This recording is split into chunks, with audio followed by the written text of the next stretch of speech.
that I basically was a failure. And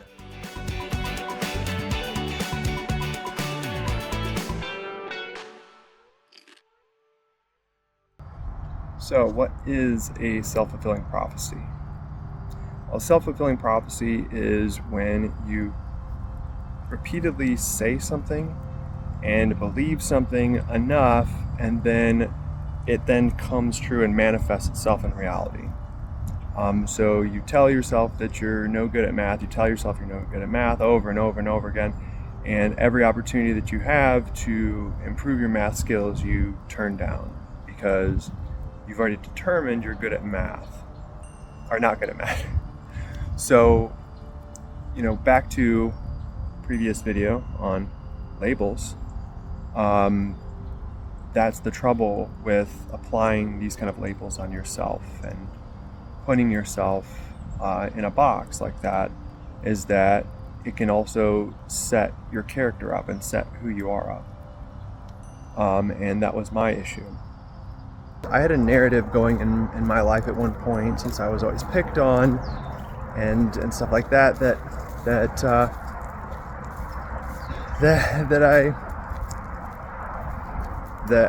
I basically was a failure, and that I didn't deserve things and all those kind of things. And so you start failing, you start doing all those things that everyone has put on you, and you start becoming the loser that you've been told you are the entire time. And so that's kind of the tough part about it. But the good news is that that's how the mechanism works. So once you understand that the things that you say to yourself internally and the things that you say about yourself externally, once you understand that mechanism and how that sets the course, then you can start to actually use the mechanism to assist you and to help you.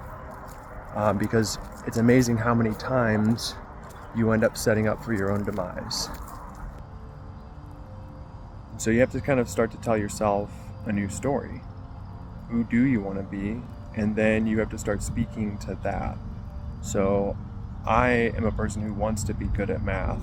I am a person who wants to be good at this, wants to be good at that. And it's understanding that, like, a lot of times your insecurities are the ones who are driving, and it's fear and insecurity that are kind of driving that narrative. And all it takes is just kind of, you can say the same things to yourself, but in a more positive light. So saying things like, I'm good at math, or I want to be good at math, right, is a way of like setting yourself up to actually be curious and passionate about those things, rather than making them something that are a detriment to you.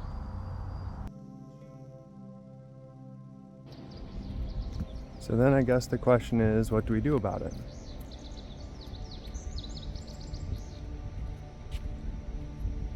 Well, as I said earlier, we're kind of like a constant running narrative of ourselves. So you got to start to figure out what story you've been telling yourself and what story you want to start living. Do you say things like, people always do this, or I always this, or this is how things are for me? Anytime you're creating one of these limiting things and creating a narrative for yourself, you have to wonder if that's a truth, or if it's just you creating an artificial barrier for yourself. And then it's telling a better story. It's focusing on the things that you're passionate and curious about, rather than all the things that you can't control. People leave you. People hurt you. People don't see you. And that's okay. The goal isn't to get anything out of anyone else. It's to give those things from yourself, so that maybe you create less people who have that feeling. And I think you find that more often than not, people reciprocate. All right, guys, Well, thanks for joining me on a short walk, and catch you tomorrow.